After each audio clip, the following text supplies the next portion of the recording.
Assalamualaikum warahmatullahi wabarakatuh. Allahu akbar, Allahu akbar, Allahu akbar. Allahu akbar, Allahu akbar, Allahu akbar. Allahu akbar, Allahu akbar, Allahu akbar. Allahu akbar kabira walhamdulillahi katsira wa subhanallahi bukratan wa asila. La ilaha illallah wahdahu la syarika lah.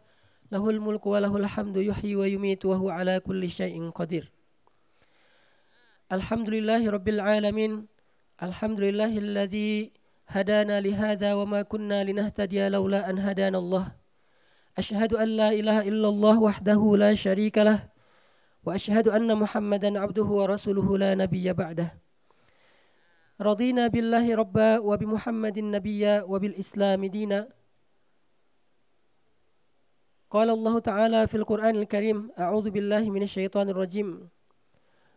Walitukabbirullaha ala ma hadakum wa la'allakum tashkurun. Shadaqallahul azim. Allahu akbar, walillahil hamd. Jamaah salat Idul Fitri 1443 Hijriah yang dirahmati Allah Subhanahu wa taala. Kita bersyukur kepada Allah atas nikmat yang Allah sudah berikan kepada kita. Pada tahun ini alhamdulillah kita bisa melaksanakan ibadah Ramadan dengan kondisi yang jauh lebih baik dari tahun-tahun sebelumnya. Kita bisa melaksanakan puasa bersama dengan keluarga kita. Kita bisa melaksanakan tarawih berjamaah di masjid. Bahkan kita bisa melakukan i'tikaf pada 10 malam terakhir Ramadan. Semoga semua kita mendapatkan kebaikan dari Lailatul Qadar. Pada kesempatan ini marilah sama-sama kita mengambil beberapa hikmah dari sunnah Nabi SAW, khususnya yang berkaitan dengan Idul Fitri. Di antara sunnah Nabi SAW pada hari raya Idul Fitri, sebagaimana yang kita tahu adalah melaksanakan sholat Id secara berjamaah di tempat tanah lapang. Kenapa sholat Id ini lebih utama diadakan di tanah lapang walaupun boleh dilakukan di dalam masjid dibandingkan dengan sholat wajib berjamaah yang memang lebih utama dilakukan di dalam masjid daripada di luar masjid. Karena pada kesempatan sholat Id, Rasulullah SAW mengajak memanggil kaum muslimin, laki-laki dan perempuan, untuk hadir bersama berjamaah dan melaksanakan sholat Id serta mendengarkan khutbah Id. Kenapa diadakan di tanah lapang tidak di dalam masjid? Agar perempuan-perempuan yang sedang haid punya kesempatan juga untuk tetap ikut melaksanakan rangkaian ibadah tersebut walaupun hanya mendengar khutbah. Itulah kenapa Nabi SAW mengadakan sholat Id itu di tanah lapang agar perempuan-perempuan yang haid ataupun yang nifas ataupun yang dalam keadaan tidak suci mereka tetap datang untuk beramai-ramai mensyiarkan Islam dengan sholat Idul Fitri atau Idul Adha walaupun mereka tidak ikut sholat hanya saja mendengarkan khutbah. Ini adalah salah satu sunnah Nabi SAW pada hari raya Idul Fitri dan Idul Adha. Sehingga penting bagi kita setelah melaksanakan sholat Id untuk mendengarkan khutbah. Semoga dengan khutbah yang kita dengarkan, kita jadi tahu apa hal terbaik yang bisa kita lakukan hari ini. Atau khususnya pada hari Yaumul Idul Fitri. Hari Idul Fitri adalah hari berbahagia. Makanya di antara sunnah Nabi dalam hari Idul Fitri itu adalah sukacita. Nabi SAW pada hari Idul Fitri, sebelum beliau berangkat ke masjid, maka beliau mandi, kemudian bersih-bersih, potong kuku dan seterusnya, memakai pakaian yang terbaik yang beliau punya, kemudian bersama-sama dengan keluarganya datang ke masjid ataupun ke tanah lapang untuk melaksanakan sholat Id. Dalam kondisi seperti ini, Nabi SAW mencontohkan ekspresi kebahagiaan beliau dengan takbir. Kenapa ada sunnah takbiran pada hari Idul Fitri dan Idul Adha? Walitukabbirullaha ala ma hadakum. Agar kalian bertakbir kepada Allah sesuai dengan petunjuk atau syariat Allah, la'allakum tashkurun, supaya kalian bersyukur. Takbir adalah ekspresi rasa syukur kita kepada Allah Subhanahu wa taala. Atas nikmat apa? Atas nikmat Ramadan yang sudah kita lalui. Atas nikmat Idul Fitri yang sedang kita jalani. Atas nikmat Islam, syariah, iman yang Allah berikan ke dalam hati kita. Sehingga kita mengekspresikan kebahagiaan dengan takbir kepada Allah Subhanahu wa taala. Dan itulah sebaik-baik ekspresi kebahagiaan seorang mukmin ketika dia bertakbir. Bahkan para sahabat bukan hanya bertakbir ketika Idul Fitri saja, mereka sering melakukan takbiran untuk mengekspresikan rasa syukur mereka terhadap banyak kebaikan dari Allah Subhanahu wa taala. Termasuk salah satunya adalah ketika Allah berikan kemenangan-kemenangan dakwah bagi mereka. Ketika Fathu Makkah, maka para sahabat bertakbir keliling Ka'bah, keliling kota Makkah, di antara lorong-lorong dan gang-gang yang ada di Mekah untuk menunjukkan kebahagiaan mereka kepada Allah serta rasa syukur mereka kepada Allah. Itulah ekspresi kebahagiaan yang paling baik. Selain takbir yang kita lakukan dalam satu hari ini, dari mulai ba'dal maghrib semalam sampai nanti maghrib, maka sunnah Nabi yang lain adalah bergembira dengan cara bersuka cita. Tidak boleh ada satupun orang di hari Idul Fitri bersedih hati. Maka itulah kenapa Nabi SAW mengajarkan kepada kita agar memperhatikan orang-orang di sekitar kita. Dan Allah mensyariatkan kepada kita zakat fitrah. Kenapa ada zakat fitrah setelah zakat mal? Walaupun biasanya kita juga mengeluarkan zakat mal di bulan Ramadan setelah 1 tahun kita mendapatkan rezeki dari Allah. Kenapa ada zakat fitrah? Dan kenapa zakat fitrah ini berbentuk beras? Tidak seperti zakat mal yang boleh berbentuk uang. Walaupun juga zakat fitrah menurut jumhur ulama boleh dikeluarkan dalam bentuk uang. Tetapi untuk membeli beras. Kenapa? Karena Allah Subhanahu wa taala ingin pada hari Idul Fitri tidak ada satupun di antara kaum muslimin yang tidak bisa makan.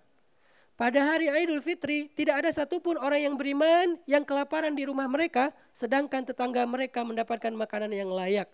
Sehingga ada mukmin yang sedih karena tidak bisa makan, itu tidaklah mencerminkan semangat dari Idul Fitri. Itulah kenapa ada syariat zakat fitrah. Tetapi zakat fitrah bukan hanya sekedar sebuah ritual, dia adalah sebuah pesan moral yang perlu kita terjemahkan dalam perilaku kita. Bahwa pada hari Idul Fitri kita belajar untuk lebih care, kita belajar untuk lebih rahmah, kita belajar untuk lebih peduli kepada sesama. Makanya ada sebuah kisah yang luar biasa di zaman Nabi. Ketika suatu hari di pagi hari raya Idul Fitri, Nabi keluar dari rumahnya dan bertemu dengan seorang anak kecil. Anak kecil ini duduk di pojok jalan, dia tidak ikut bermain-main dengan kawannya yang lain. Dia duduk sendiri dengan wajah yang murung. Kemudian Nabi bertanya, "Ya gulam, wahai anakku, kenapa kamu di sini sendiri? Kenapa kamu tidak bermain dengan teman-temanmu? Kenapa kamu tidak bersama dengan keluargamu?" Maka anak ini mengatakan, "Saya anak yatim. Saya tidak punya makanan ataupun pakaian yang layak. Saya tidak bisa bermain dengan teman-teman saya. Mereka semuanya mendapatkan pakaian yang baru." Kemudian Nabi SAW mengusap kepala anak ini dan mengatakan, "Maukah engkau ikut bersamaku? Lalu menjadikan ibunda Aisyah sebagai ibumu, Fatimah sebagai kakakmu, dan aku sebagai ayahmu." Barulah anak kecil ini tahu kalau yang menghampirinya adalah Rasulullah SAW. Maka Nabi membawa pulang anak ini ke rumah beliau dan dijadikan bagian dari keluarga beliau untuk mendapatkan hak-hak kebahagiaan di hari raya Idul Fitri. Ini adalah sebuah makna dan terjemah dari zakat fitrah, di mana di hari Idul Fitri kita belajar rahmah, belajar kasih sayang. Dan tidak boleh ada satupun di antara keluarga muslim, keluarga mukmin yang pada hari Idul Fitri justru mereka melakukan hal-hal yang menistakan semangat Idul Fitri. Seperti apa? Mereka tidak bersuka cita. Justru di hari Idul Fitri mereka berduka cita. Di hari Idul Fitri mereka bersedih. Di hari Idul Fitri mereka bertengkar. Di hari Idul Fitri mereka ribut suami dan istri. Inilah pelanggaran terhadap syiar dan semangat dari Idul Fitri. Karena semangat dari Idul Fitri itu adalah al-farah was-sa'adah, kebahagiaan dan kesenangan. Sehingga tertawanya seseorang di hari Idul Fitri adalah ibadah. Senyumnya seseorang di hari Idul Fitri adalah ibadah. Bersenda gurau dengan keluarga di hari Idul Fitri adalah ibadah yang paling Allah suka. Sehingga hari ini adalah hari kebahagiaan bagi kaum muslimin. Allahu Akbar, Allahu Akbar, Allahu Akbar, walillahil hamd. Di antara Semangat lain dari Idul Fitri yang diajarkan Nabi SAW adalah semangat sil man qata'aka, menyambung siapa yang memutuskanmu. Kita sering mendengar istilah silaturahim atau silaturahmi. Tetapi banyak dari kaum muslimin di Indonesia memaknai silaturahmi itu hanyalah dengan bertamu ke rumah orang yang dia kenal. Bertamu ke rumah keluarga, bertamu ke rumah sahabat, bertamu ke rumah partner kerjanya, atasan dan seterusnya. Itulah pemaknaan dari silaturahmi yang terjadi di Indonesia. Lalu mari kita tanya kepada syariat, kepada Al-Quran dan Sunnah, apa makna yang sebenarnya dari silaturahmi atau silaturahim? Silaturahim itu berasal dari dua kata, silah dan rahmi. Silah artinya menyambung, rahmi artinya kasih sayang. Artinya maksud dari silaturahmi itu justru objeknya adalah orang yang sedang terputus. Kata Nabi, sil man qata'aka, sambunglah orang yang memutuskanmu. Bukan sambunglah orang yang tersambung denganmu, tetapi sambunglah orang yang memutuskanmu. Apa maksudnya? Hari Raya Idul Fitri adalah sebuah momentum bagi kita untuk menyambung kembali hubungan kekeluargaan kita yang sudah terputus. Adik dengan kakak yang sempat ribut selama 1 tahun tidak saling komunikasi, saling blok di WA, saling menghindari, tidak peduli dengan kebutuhan yang lainnya, terputus selama 1 tahun, maka di hari Idul Fitri mereka mendapatkan kesempatan yang sangat baik, momentum yang sangat istimewa untuk sil man qata'aka, menyambung siapa yang memutuskanmu. Itulah kenapa silaturahmi ini menjadi ibadah yang sangat besar dan istimewa nilainya di mata Allah, karena tidak mudah. Kalau silaturahmi hanya sekedar bertamu itu mudah, tetapi silaturahmi menjadi sesuatu yang sangat istimewa karena memang tidak mudah untuk dilakukan, menyambung orang yang memutuskan kita di antara keluarga kita. Khususnya di antara keluarga kita. Dan lebih khusus lagi adalah dengan orang tua kita. Dan alhamdulillah, Masya Allah, di Indonesia kita punya sebuah tradisi yang sangat indah, yaitu tradisi mudik, pulang kampung.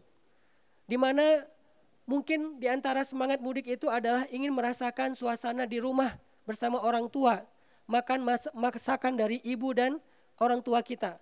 Tetapi yang lebih tinggi dari semua itu adalah tujuan dari mudik adalah menyambung orang yang memutuskan kita di kampung halaman.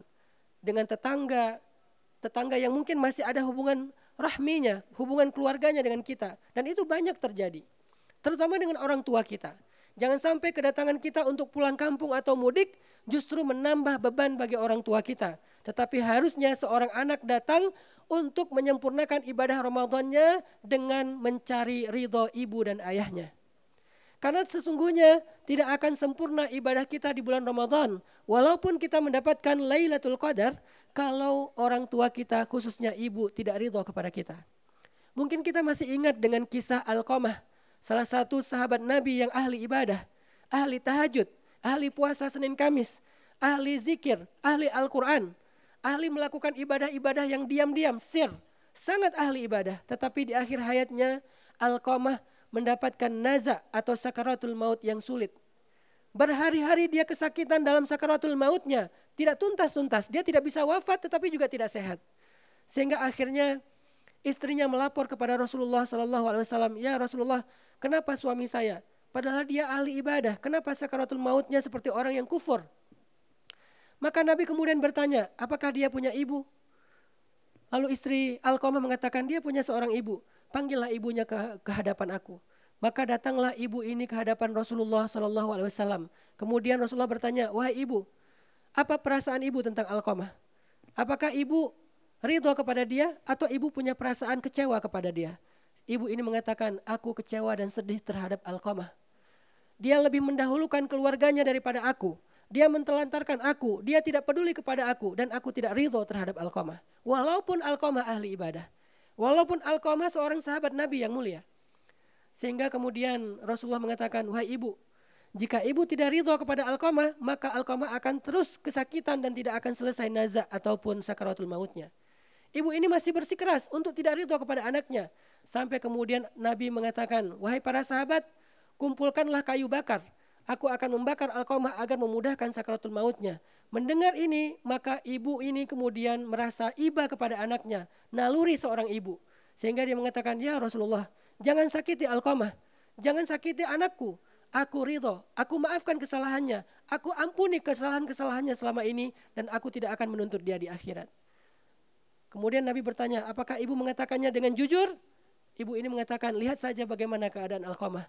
Lalu Nabi mengutus seseorang untuk melihat keadaan Alqamah di rumahnya. Dan orang itu kembali dalam waktu yang tidak lama dan mengatakan, ya Rasulullah, Alqamah telah wafat dalam keadaan tenang. Tepat ketika ibunya mengatakan, aku ridho kepada anakku Alqamah. Ini artinya Idul Fitri, Lebaran, ketika kita mengunjungi orang tua kita, mudik pulang kampung, maka salah satu di antara misi terpenting kita, sil man qata'aka, menyambung silaturahmi, terutama dengan orang tua kita, khususnya ibu kita. Kita juga mungkin pernah mendengar kisah seorang abid, seorang ahli ibadah di zaman Nabiullah Musa alaihissalam, namanya Juraij al-Abid. Juraij adalah seorang laki-laki yang sangat ahli ibadah. Senang sholat, sholatnya ribuan rakaat. Karena di zaman dulu ada banyak sekali jenis-jenis sholat yang jumlah rakaatnya banyak dibandingkan zaman umat Nabi Muhammad. Dia sholatnya ribuan rakaat. Dia punya sebuah musola di sebelah rumahnya, musola yang tidak terlalu besar. Disitulah dia menghabiskan siang dan malamnya untuk beribadah kepada Allah. Suatu hari ibunya datang mengetuk pintu musolanya. Juraij, ini ibu, Juraij, ini ibu. Kemudian Juraij yang lagi dalam keadaan sholat, bergumam di dalam hatinya membatin, ummi wa solati, ibuku atau sholatku, ibuku atau sholatku. Kemudian dia memilih sholatnya untuk tidak membuka pintu bagi ibunya. Sampai ibunya kemudian pulang lagi ke rumahnya. Hari berikutnya ibunya datang lagi, mengetuk pintu, ummi wa solati, dia memilih sholatnya. Ibunya pulang lagi, berkali-kali seperti itu kemudian ibunya berdoa, ya Allah, jangan terima ibadah Juraij sampai engkau utus kepadanya seorang perempuan pelacur. Ibunya butuh Juraij. Mungkin ibunya sedang dalam keadaan sakit. Mungkin ibunya sedang butuh pertolongan. Tetapi Juraij lebih mementingkan sholatnya daripada ibunya. Sehingga ibunya marah kemudian mengeluarkan kalimat doa. Janganlah engkau terima ibadah Juraij sampai engkau utus kepadanya seorang perempuan yang hina atau pelacur. Tidak lama kemudian ada seorang pelacur, seorang perempuan yang hina melakukan zina dengan seorang penggembala. Kemudian dia hamil. Kemudian setelah dia hamil, dia meminta pertanggungjawaban dari penggembala tersebut, tetapi penggembala itu kemudian melarikan diri. Maka perempuan ini kemudian melapor kepada kepala sukunya, sesungguhnya saya telah dihamili oleh Juraij. Saya telah disakiti oleh Juraij, saya telah dinodai oleh Juraij. Maka orang berbondong-bondong, warga di desa itu datang ke musola Juraij untuk menghancurkan tempat ibadahnya Juraij. Mereka merobohkan musolanya Juraij dan meminta pertanggungjawaban dari Juraij. Sehingga setelah perempuan ini melahirkan anak, kemudian mereka membawa perempuan dan anak ini kepada Juraij, meminta pertanggungjawaban Juraij. Lalu kemudian Juraij berdoa kepada Allah, ya Allah selamatkanlah saya. Kemudian Juraij datang kepada ibunya, ibu maafkanlah kesalahanku. Ini adalah kedurhakaanku terhadap ibu sehingga Allah memberikan saya ujian dengan datangnya seorang perempuan pezina dan pembohong yang menuduh saya telah menodai dia. Dan saya harus bertanggung jawab terhadap anaknya yang bukan anak saya. Setelah dia mendapatkan ridho ibunya, tiba-tiba bayi itu bisa bicara. Ini adalah satu dari 3 bayi dalam sejarah Islam yang bisa berbicara seperti bayinya Isa alaihissalam. Bayi ini kemudian berbicara mengatakan, ayahku bukanlah Juraij. Juraij adalah seorang al-abid, ahli ibadah, orang yang solih. Ayahku adalah seorang penggembala yang telah melarikan diri dan tidak bertanggung jawab. Barulah kemudian masyarakat di situ tahu bahwa Juraij tidak bersalah. Kemudian mereka meminta maaf kepada Juraij dan mengatakan, wahai Juraij, jika engkau mau maka kami akan mengembalikan musolamu, membangunnya lebih bagus dengan bahan-bahan terpilih dari batu-batu yang terpilih. Kemudian bahkan kami jadikan di antara bangunan ini ada emasnya. Juraij mengatakan, aku tidak membutuhkan bangunan yang megah. Bangunlah kembali musolaku seperti sedia kala. Maka kemudian musola itu dibangun seperti sedia kala dengan bahan-bahan yang sederhana dan Juraij melanjutkan ibadahnya. Ini adalah salah satu kisah dari kisah-kisah yang mulia yang diriwayatkan oleh Rasulullah SAW tentang betapa pentingnya ridho ayah dan ibu bagi seseorang. Betapa pentingnya ridho ayah dan ibu walaupun bagi seorang ahli ibadah. Tidak akan Allah terima ibadah seseorang yang dia kehilangan ridho dari ayah dan ibunya. Bahkan Nabi SAW pernah bersabda, ketika malaikat membawa naik ke langit amal-amal anak cucu Adam, maka kemudian di antara amal-amal itu Allah berfirman, amhilu hadain hatta yastaliha. Tahan amal dua orang ini sampai mereka berdamai. Artinya apa? Siapa yang tidak bisa menyambung silaturahmi, siapa yang memutuskan silaturahmi, siapa yang tidak mau saling berkomunikasi di antara muslim lebih dari 3 hari, maka amalnya tergantung antara langit dan bumi, walaupun dia ahli ibadah pada malam Lailatul Qadar. Inilah pentingnya Idul Fitri.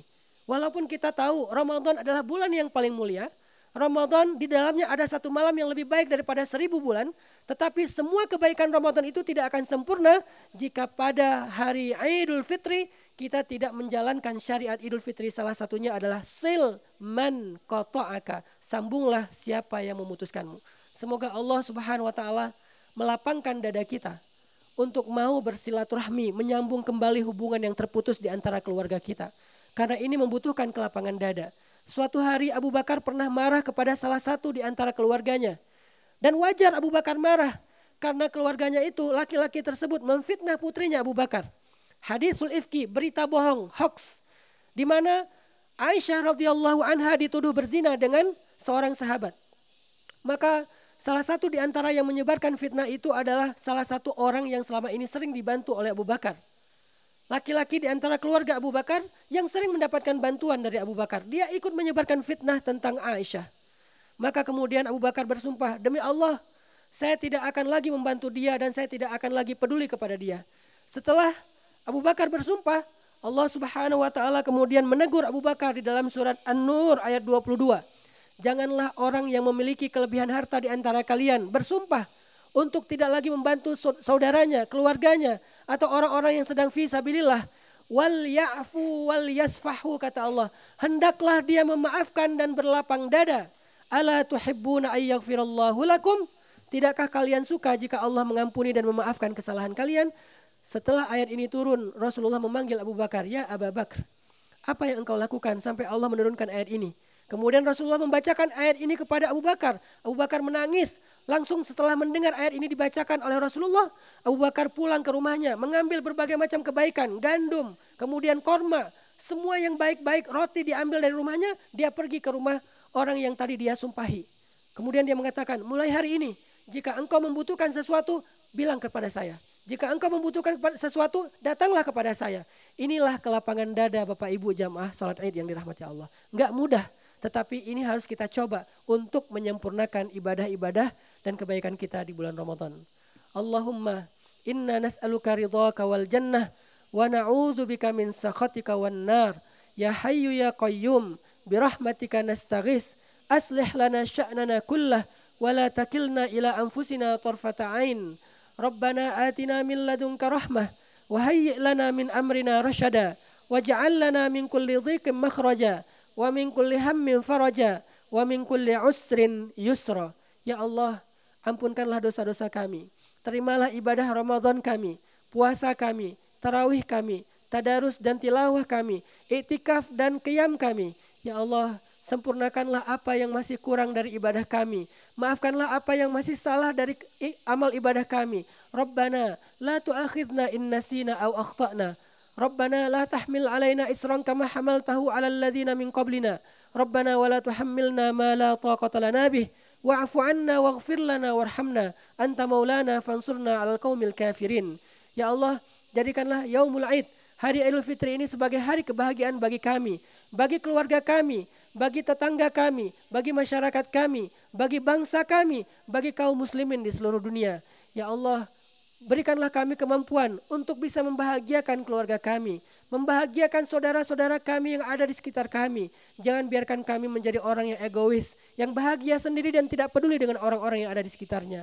Ya Allah, jadikanlah kami, hati kami penuh dengan kasih sayang, sebagaimana Engkau tanamkan kasih sayang itu di dalam hati Rasulullah SAW.